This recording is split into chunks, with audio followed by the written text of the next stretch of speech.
Hey everybody, welcome to CastorsCorner.com and welcome to another toy of the day. We got our new t-shirts out.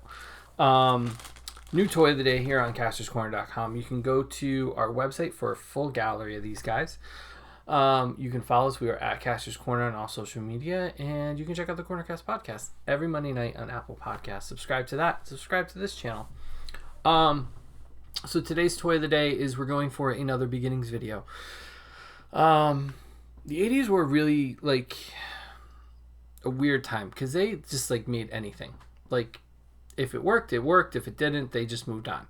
You know, Visionaries had like 12 episodes, but they made a whole toy line and it sticks in my head. The Inhumans was another one. Like there's a ton of different lines that definitely captured my imagination, but didn't have enough like sticking power to kind of stay in the mind. And I think a lot of it has to do with the popularity of some of the lines and the continuation of them. This line is actually one of those examples, and I know that it might be hard to tell by looking at these two really what I'm talking about. I picked these up at Red 5 Toys up in East Longmeadow, Mass. They have a great vintage toy shop up there. But if I were to hold up this guy, you might recognize what I'm talking about here. And so this is Voltron. I remember, I should have grabbed it. We keep clothespins in it now. I remember as a kid getting this die-cast metal Voltron toy from a tire shop in Stratford. I know a friend of mine who is in the toy industry that will recognize that reference. Yes, you could get toys at mechanic shops back then, or like auto parts stores. And they had Voltron. They had this Voltron. And this is a reproduction, actually. But they had like this version of it. And it was die-cast metal. And I carried it around in a white and blue little tote bag. That was kind of like quilted tote bag. And I carried my Voltron around in that everywhere.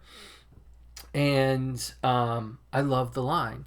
And one of the best stories I have from my childhood revolving around this is I would write a letter to Santa every year.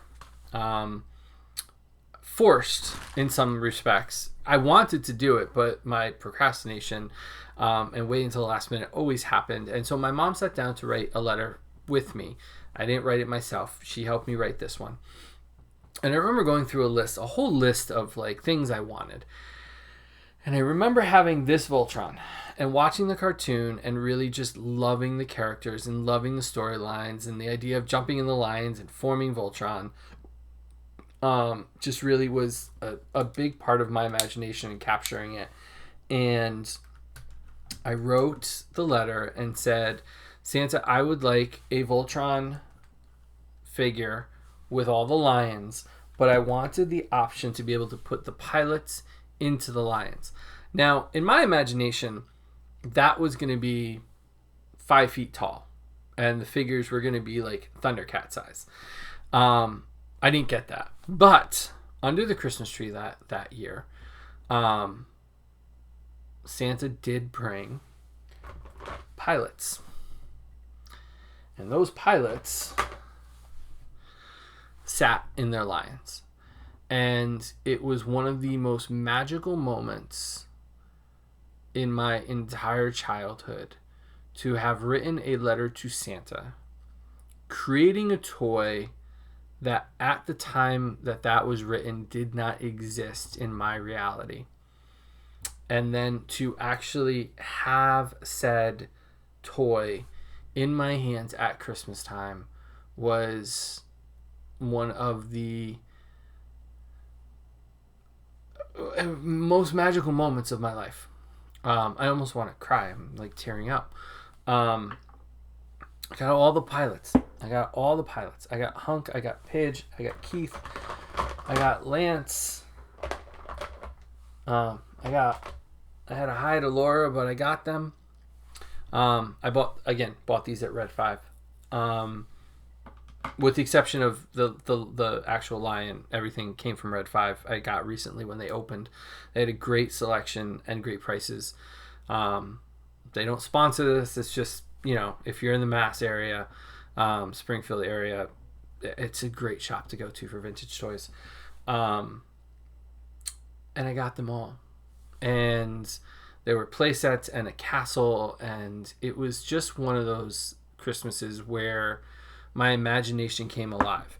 I had the villains, I had the heroes, I got the witch, and not Zartan, and Lothar, and like it was one of those years where it was just it was more than my child brain could handle. The amount of magic that came out of that Christmas. I'm trying to see, 1984. So I was like 5 years old, 6 years old, probably when I got these.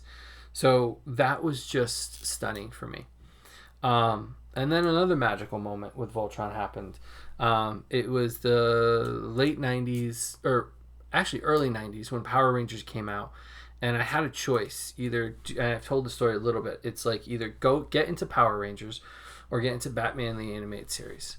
And I got into Batman the Animated Series because I looked at Power Rangers and I thought they're just ripping off Voltron. Like, in all honesty, it just felt like a ripoff of Voltron. From the female pilot wearing pink to jumping into giant animals and then forming a big robot was just, it was too much for me to like. And I was like, it doesn't feel like, I like Voltron, I love Voltron, I don't need this. So I skipped them. And then in my freshman year of college, there was a Toys R Us near my college, and I was having a really hard time my first year. My dad had just died. We didn't have a lot of money. We were really scraping by. Barely could afford to actually go to the school I went to. My mom was working 2 jobs, and I was always needing gas money to get to and from school because I went to school out of state, but I came home a lot. And I found this reproduction at Toys R Us. They did one, and it was diecast metal like the original. It had some plastic parts, had vac metal on the legs. It was just like, it was perfect. And it was like $50.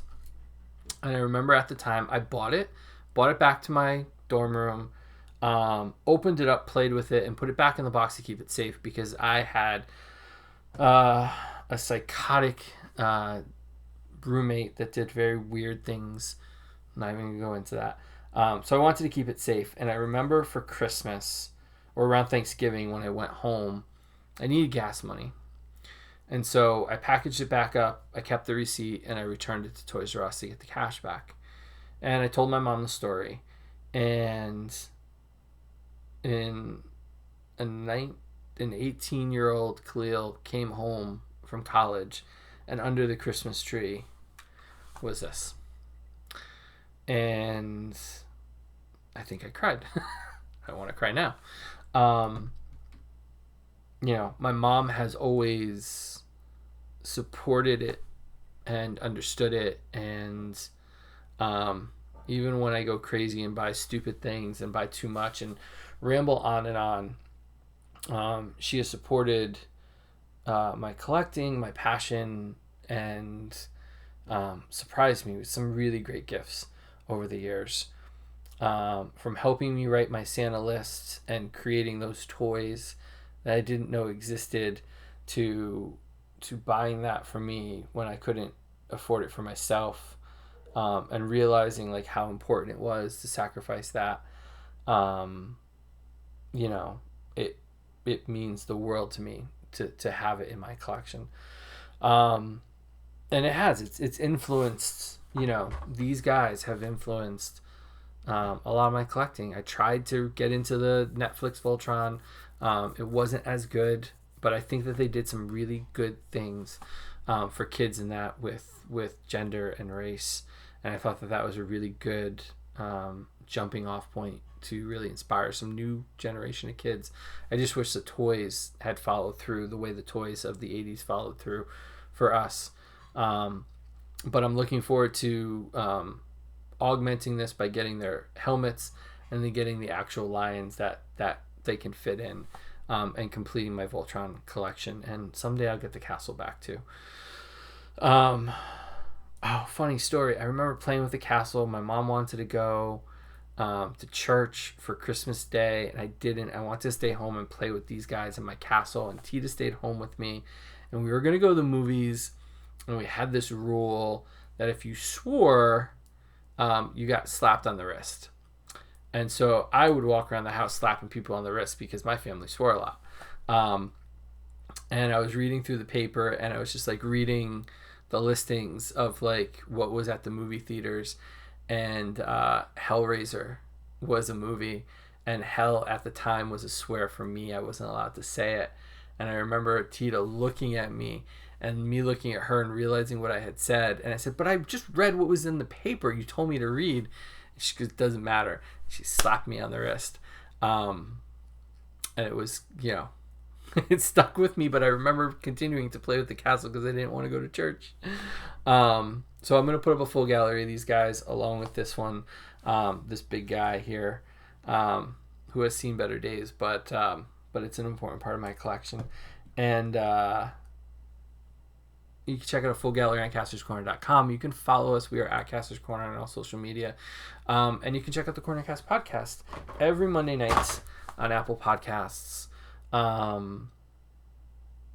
We got new t-shirts if anybody's interested. Tote bags, mugs, stuff like that, stickers. And we're going to do some more designs with some of these fun things.